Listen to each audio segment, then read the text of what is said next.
I promise by Almighty God that the evidence I shall give shall be the truth and the whole truth, and nothing but the truth. Now, Andrew, you've just taken the oath. Do you understand that? Yeah. Pardon? Yes, sir. Tell me what you think it means. I have to tell the truth. We all know that this is a very difficult situation for you.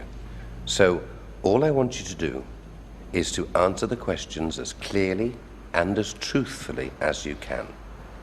Now, just remember, you're not on trial here. You're simply here to help the jury to try to understand what really happened. Do you understand that? Yeah.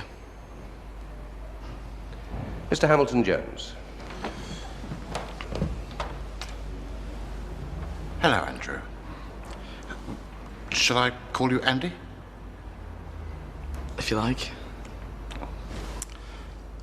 I'd like you to tell the court about what happened on the night of the 16th of November last year. Andy, you've told the court that you went into the living room and saw your dad fast asleep in his chair. Is that right? Yeah. And then you went up to your bedroom. About 10 minutes later, there was a bang, and that's when you ran outside. Yeah. Do you know what your dad was doing while you were upstairs? Sleep. Do you know that for a fact? Yeah.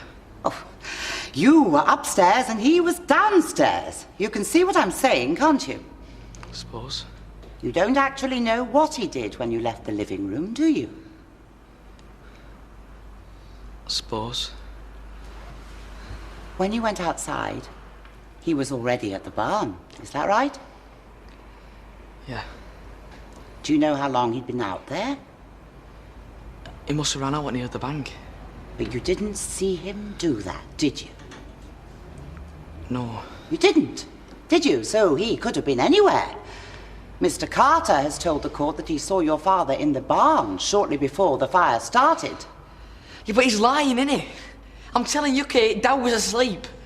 I left him in the living room, I turned off the light, and he was spark out. Why don't you believe me? I'm not questioning your honesty, Andy, but the fact is you don't know that he didn't wake up as soon as you left the room, do you? That's true, isn't it? No, it isn't. He wasn't out there. Don't you understand anything? What makes you so sure, Andy? Because I'm telling you.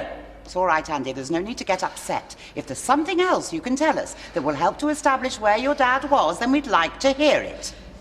Yeah, well, there is something I want to say. Yes, Andy.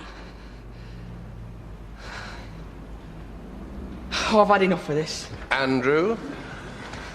I've had enough. I'm not answering all your questions. Andy! Behave yourself. Mr. Sugden, please. This is all your fault, this. Andy! Just get off my back, the lot of you.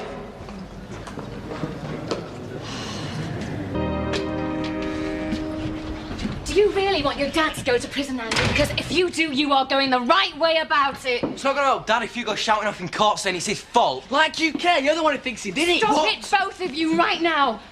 There is no point rowing and blaming each other. If I've wound things up, I am sorry I was wrong.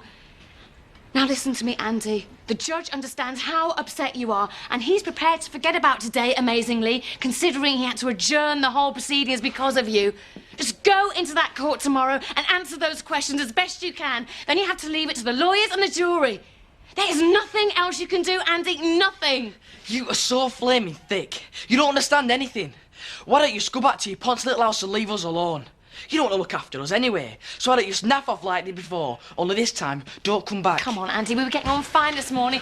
I'm trying to help you, I really am. Yeah, well, you're rubbish at it. No wonder you can't keep a boat long enough to have any of your own kids. Go to your room. No way. Do as I say. I'm going out. Andy, will you come back? Drop dead.